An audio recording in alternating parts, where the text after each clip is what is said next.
Hi, my name is Michael Hewell. I'm the owner of Michael's Vacations. And one of the questions that has been the question of 23 and 2024 is it true that Disney has banned all third-party tour guides from their Walt Disney World theme parks? The answer is yes, they have. It started in October of 2023, just before Columbus Day weekend, and they began stopping third-party tour guides at the turnstiles with their families, I might add, that I felt very bad for. When this first started happening, I was happy because I heard that it was because of guides using guests with disability passes to expedite the entry for their guests through the theme parks. It's been going on for years. It's been publicized in various papers, and I was, finally, they're going to do something about this. The first day there was over 20-something tour guides, and they were nearly all using disability passes. The day after that, another 20-something. The day after that, another 20-something. It just kept going on. But what became very concerning quickly was that guides that I knew were very moral, very good people, very knowledgeable, that don't need to use the disability pass, because you don't. You don't have to have one to have a great day. We're proof of that. But they began stopping very good people at the entrances and saying that they did not have permission to be operating in their theme parks.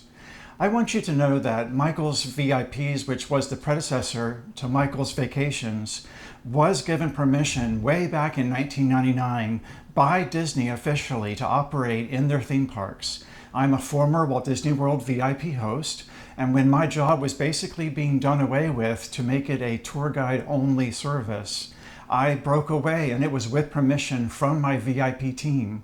They even had me meet with the head of security back then to make sure that I wasn't doing anything wrong, and I was told, hey, we've had tour guides in the theme parks forever. It's not unusual. Just make sure that you're going by the rules, you're not breaking anything, and you are doing what you're supposed to do, and we don't have any problem with you. So that was 25 years ago.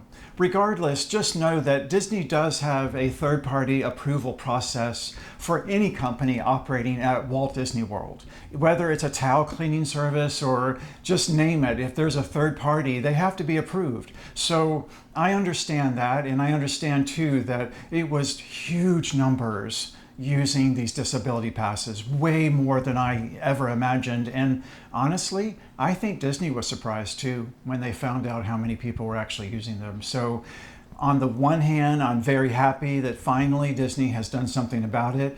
On the other hand, we're not allowed to operate in their theme parks.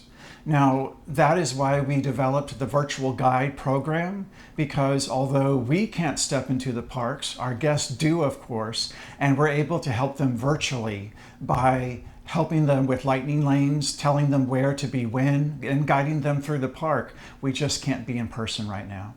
Now, one of the things that's kind of ironic, a lot of people don't realize this, but Disneyland California and Walt Disney World are two completely different business units run by different people. So Disneyland went through this about 2 or 3 years ago. Actually, it was right after COVID that they came out and said, hey, no more third-party tour guides in our parks. This is in Disneyland, California. And there was a big to-do about it, basically. They were sued in a class action lawsuit by third-party tour guides for having the right to be in their parks. I disagree with that, honestly, because I think Disney should have the right to say who is able to be in their parks. But the courts found in their favor, or they settled. I don't know all the details. But what it is now is that as long as you are a guide who has a ticket that's been purchased by your guest that day, they allow you to be in their parks. In fact, some of our friends who go back and forth, because Michael's Vacations is on the West Coast also, as they have been stopped right at the entrances, just like here at Disney World. But when they scanned their ticket and found out they weren't using their personal annual pass, that's all they've had a problem with. And in fact, some of them have even thanked the guide because they've said, we know you're doing a good job. We know you're taking care of our guests. We know they're having a better day because of you. So thank you very much. And they've sent them on their way.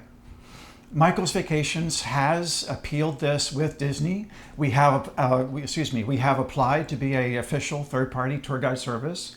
I had a writing campaign at the end of last year. I know I had a very positive response to that campaign. I know some very prominent people and a lot of just general folks of ours who were very happy with our service and can't imagine going to Walt Disney World without it, wrote wonderful letters. I know because they copied me on them.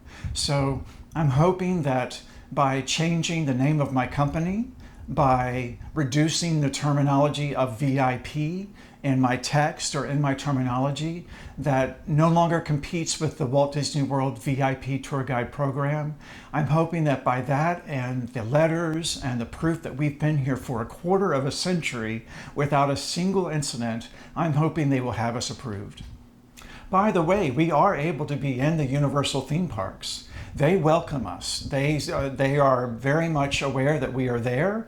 They welcome us because we are helping their guests to have a better day. Happy guests spend more money. It's a proven business principle.